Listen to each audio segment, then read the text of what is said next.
Cancer के दोबारा होने की एक संभावना रहती है कुछ परसेंट केसेस में।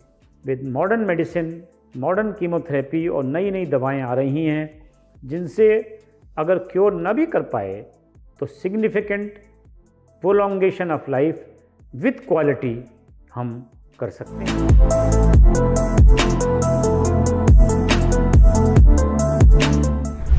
मैं doctor Rajeev Agarwal, senior director breast services, Medanta the Medicity hospital, Gurugram.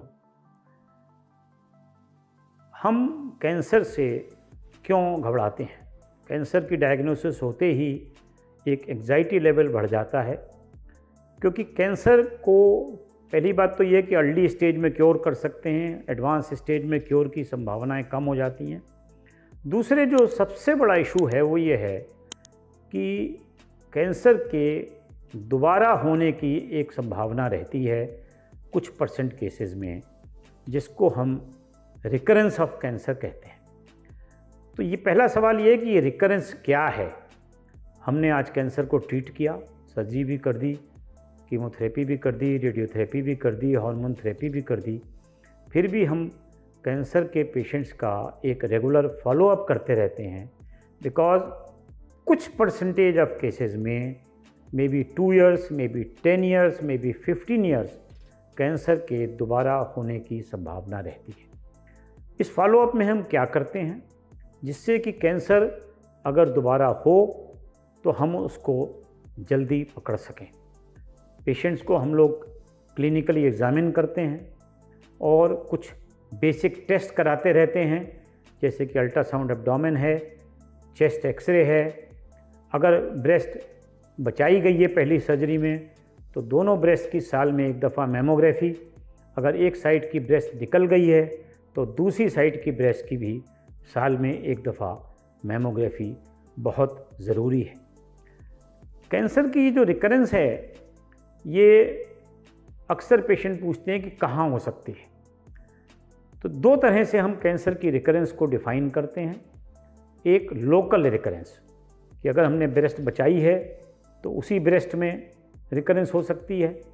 अगर हमने पूरी ब्रेस्ट भी निकाली है तो कभी कभी चेस्ट वॉल पे जो छाती का बचा हुआ हिस्सा है सीने का, उस पे कुछ नोड्यूल्स आ सकते हैं, कुछ रिकरेंस हो सकती है। दूसरी जो रिकरेंस है उसको हम कहते हैं सिस्टमिक रिकरेंस।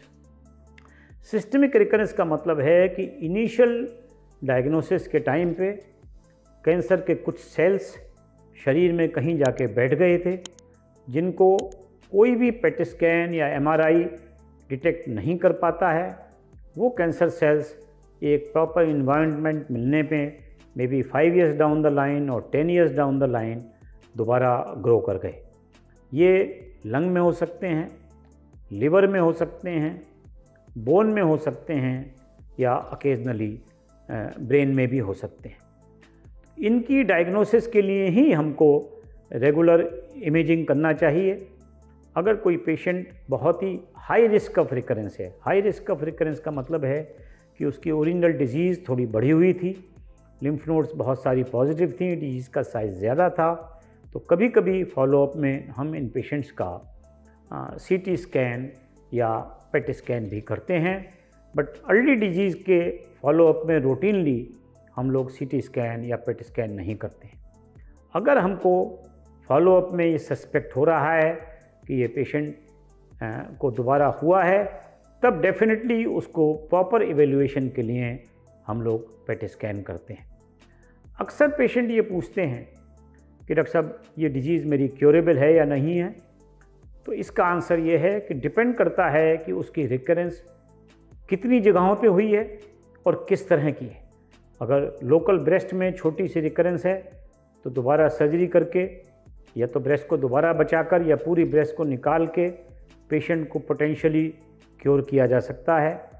अगर लंग में या लिवर में एक आध लीजन है तो भी ट्रीटमेंट से इन पेशेंट्स को हम काफ़ी हद तक ठीक कर सकते हैं।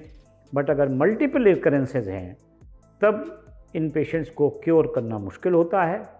लेकिन आजकल with modern medicine, modern chemotherapy और नई नई दवाएं आ रही हैं जिनसे अगर क्योर न भी कर पाए तो significant prolongation of life with quality हम कर सकते हैं।